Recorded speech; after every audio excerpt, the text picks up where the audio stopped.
Hello दोस्तों, कैसे हैं आप। जय मसीह की। आशा है कि आपका ये फेस्टिवल सीजन क्रिसमस का बहुत ही आशीषमय रहा और आपने बहुत एंजॉय किया। परमेश्वर की बहुत ढेर सारी आशीषों को आपने इस समय चखा है। तो क्रिसमस की आपको शुभकामनाएं, मुबारकबाद। लेकिन क्रिसमस तो चला गया, तो मैं आपको नए साल की मुबारकबाद देना चाहूँगा कि 2025 आपके लिए बहुत ही आशीषमय हो। तो ये मेरी शुभकामनाएं आपके लिए है, आपके परिवार के लिए है और आपके सारे मित्रों और पड़ोसियों के लिए है। तो एक बार फिर से आपका इस चैनल में स्वागत है। क्योंकि अब क्रिसमस चला गया है, तो एक बार फिर से हम अपने गंभीर और सीरियस विषय पर आ जाते हैं, और वो है प्रभु यीशु मसीह का दोबारा आगमन और उसके पहले 7 साल का क्लेश और महाक्लेश का समय, और उसके भी पहले क्लेश के समय के पहले रैप्चर ऑफ द चर्च, कलीसिया का उठा लिया जाना। तो रैप्चर के क्या कोई चिन्ह हैं? अधिकांश लोग ये मानते हैं और प्रचार करते हैं कि रैप्चर का कोई भी चिन्ह नहीं है लेकिन आज हम इसी बात पर विचार करेंगे, चर्चा करेंगे कि क्या रैप्चर का कोई चिन्ह है या नहीं है। लेकिन इसके पहले कि हम आज के विषय पर आए, मैं हमेशा की तरह आपको याद दिलाना चाहूँगा दोस्तों, भाइयों और बहनों, कि यदि आपने अभी तक इस चैनल को सब्सक्राइब नहीं किया है तो तुरंत से सब्सक्राइब कर दें और घंटी भी बजा दें। जब भी आप घंटी बजाएंगे तो मैं YouTube पे जब भी कोई नया वीडियो अपलोड करूंगा तो उसकी सूचना या नोटिफिकेशन आपको मिल जाएगा और कोई भी वीडियो आपसे मिस नहीं होगा। क्योंकि हम इस चैनल में सीरियस बातें करते हैं, तो जरूरी नहीं है कि हर हफ्ते या रोज कोई वीडियो आ जाए। आपको थोड़ा इंतजार करना पड़ेगा, उसके लिए मैं माफ़ी चाहता हूँ। लेकिन हम इस चैनल पे बाइबल के बारे में, उसकी भविष्यवाणियों के बारे में गंभीर चर्चा करते हैं, तो थोड़ा इंतजार तो बनता ही है। हाँ, परमेश्वर का प्रेम भी है जिसकी हम चर्चा करते हैं, और इससे बड़ा प्रमाण क्या हो सकता है कि परमेश्वर ने खुद एक मनुष्य धारण किया, एक बालक बन के जन्म लिया कि वो मेरे और आपके पापों के लिए अपना बलिदान दे दे। और उस बलिदान को हमने अभी क्रिसमस पर याद किया है। तो यदि आपने अभी तक अपना जीवन प्रभु यीशु मसीह को नहीं दिया है, तो आज ही प्रभु यीशु मसीह के बलिदान पर विश्वास करें कि वो क्रूस पर आपके लिए मारा गया, गाड़ा गया और तीसरे दिन जी उठा। और जी हाँ, वो एक बार फिर से आने वाला है। तो आइए हम आज के विषय पे आ जाएं। जी हाँ, मेरा नाम राजेश है और मैं भोपाल से हूँ। दोस्तों, अधिकांश लोग ये मानते हैं कि रैप्चर का कोई भी चिन्ह नहीं है। जी हाँ, मैं भी यही मानता हूं।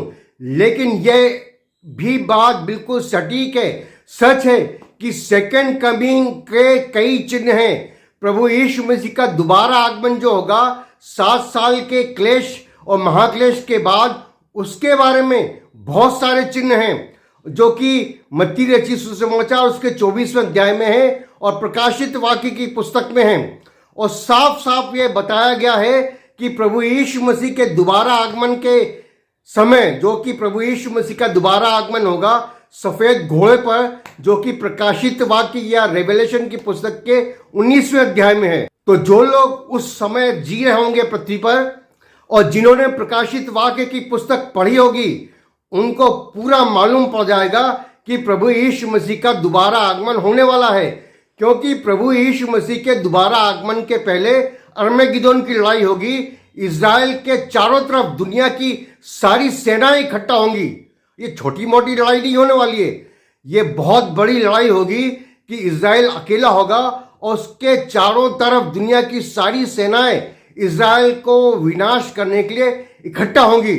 तो जो लोग प्रकाशित वाक्य की पुस्तक उस समय पढ़ेंगे, उनको आभास हो जाएगा, मालूम हो जाएगा कि अब प्रभु यीशु मसीह आने वाला है। और ये घटना अर्मेगिदोन की लड़ाई अचानक नहीं होगी।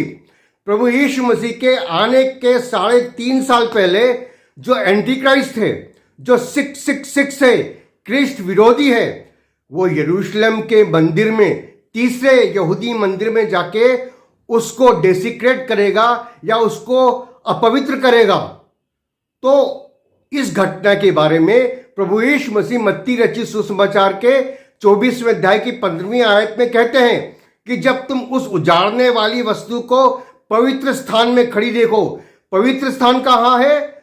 पवित्र स्थान था यरूशलेम के तीसरे मंदिर में। दो जगह थी, पवित्र स्थान था बाहर और एकदम मंदिर के अंदर महापवित्र स्थान था, holy place and the Holi of the Holis. और प्रभु यीशु मसीह बताते हैं, जब तुम पवित्र स्थान में उजाड़ने वाली वस्तु देखो तो जो यहूदिया में है या जूडिया और समरिया में है वो भाग खड़े हों। तो ये घटना प्रभु यीशु मसीह के दोबारा आगमन के 3.5 साल पहले होगी। जी हाँ, हम प्रभु यीशु मसीह के दोबारा आगमन के पीछे चल रहे हैं। प्रभु यीशु मसीह का दोबारा आगमन, उसके पहले अरमेगिदोन की लड़ाई और 3.5 साल पहले यरूशलेम के यहूदी मंदिर में घृणित करने वाली उजाड़ वस्तु, और उसके भी 3.5 साल पहले इस यहूदी मंदिर में घृणित करने वाली वस्तु दिखाई देने के भी 3.5 साल पहले, अर्थात प्रभु यीशु मसीह के दोबारा आगमन के 3.5 साल प्लस 3.5 साल 7 साल पहले एंटी क्राइस्ट एक संधि बांधेगा इज़राइल से और सारे आसपास के देशों से। और वो संधि कुछ ऐसी होगी जैसे कि संधि अभी बंधी थी अब्राहम अकॉर्ड के रूप में, लेकिन अब्राहम अकॉर्ड में एक बात नहीं थी जो इस संधि में होगी। इस संधि में शायद, बिल्कुल तो कह नहीं सकते कि क्या होने वाला है, बाइबल नहीं बताती, लेकिन शायद इस बात का भी उल्लेख होगा कि यहूदियों को अपना तीसरा मंदिर बनाने की अनुमति मिलेगी। अब ये मैं कैसे कह सकता हूं? मैं इसलिए कह सकता हूं कि बाइबल दानियल 9:27 में बड़े स्पष्ट रूप से बताया गया है कि 3.5 साल बाद जब एंटी क्राइस्ट या क्रिस्ट विरोधी उस संधि को तोड़ेगा तो वो जाकर यरूशलेम के मंदिर को अपवित्र करेगा 3.5 साल के बाद। तो 7 साल की तो वो संधि बांधेगा और 3.5 साल बाद में उसे तोड़ेगा, और तोड़ने के लिए वो यरूशलेम के यहूदी मंदिर में जाएगा। तो इससे स्पष्ट मालूम पड़ता है कि ये संधि जो बांधी जाएगी, जो किसी तरह अब्राहम अकॉर्ड के समान होगी, उसमें एक क्लॉज या एक बिंदु यरूशलेम में पवित्र मंदिर बनाने के बारे में भी अवश्य होना चाहिए। तो ये यीशु मसीह आने के पहले ये 7 साल की संधि एंटी क्राइस्ट बांधेगा, और इसके पहले रैप्चर होना जरूरी है, क्योंकि बाइबल ये बताती है थिस्सलुनीयन उसके दूसरे अध्याय में कि एंटी क्राइस्ट आ नहीं सकता जब तक कि रैप्चर ना हो जाए। जो वस्तु से रोक रही है, जो रिस्ट्रेनर है, वो चला न जाए। तो पवित्र आत्मा अभी तक एंटी क्राइस्ट को प्रकट होने से रोक रहा है।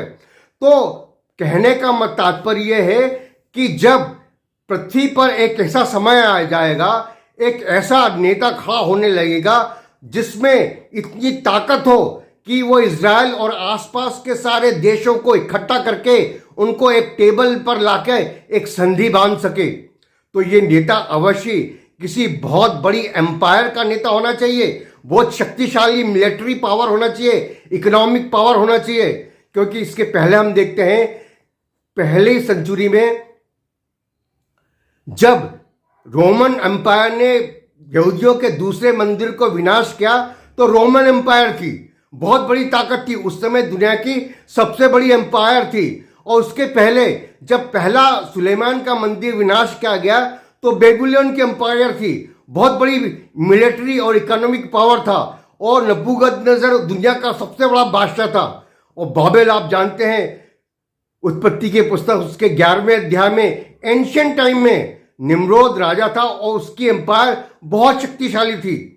तो आज भी यदि कोई नेता जिसके पास ताकत नहीं है, मिलिट्री नहीं है, इकोनॉमिक पावर नहीं है, वो आके इतनी बड़ी संधि इजराइल और सराउंडिंग नेशन से, आसपास के नेताओं से नहीं बांध सकता।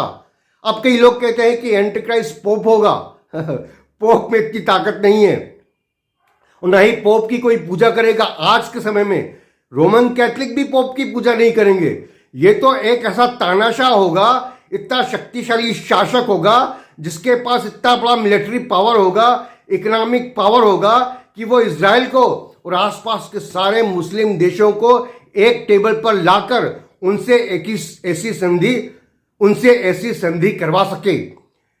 क्या कोई ऐसा नेता आज संसार में खड़ा हो रहा है?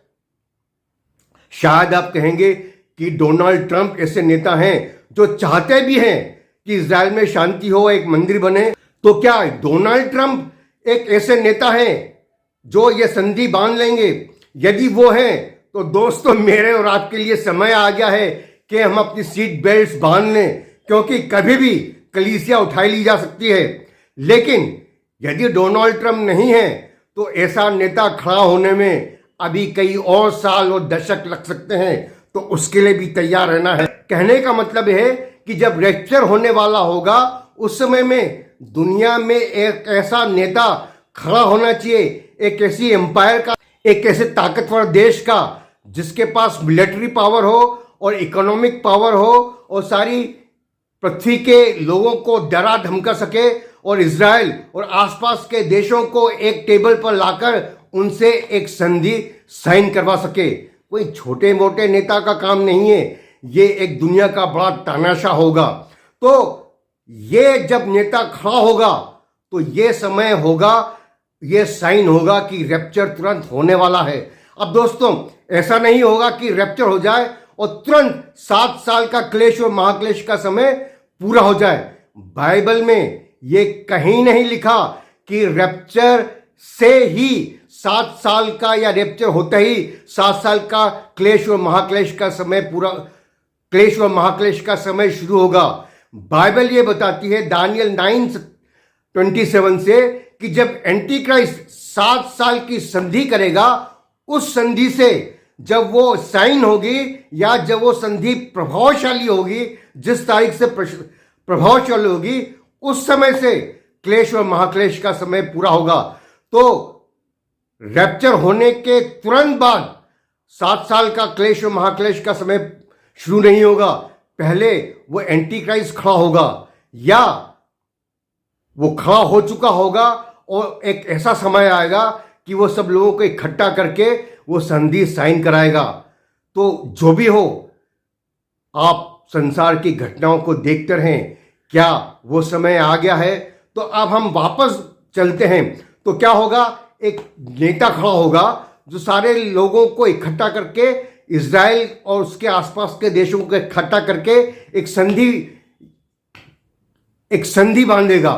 तो क्या ऐसा समय आ गया है? जब वो संधि बांध लेगा तो उसके 3.5 साल बाद वो जाके उस संधि को तोड़ेगा और यरूशलेम के मंदिर को अपवित्र करेगा। और उसके 3.5 साल बाद, अर्थात संधि बनाने के पूरे 7 साल बाद अर्मेगिदोन की लड़ाई होगी और प्रभु यीशु मसीह का दोबारा आगमन होगा।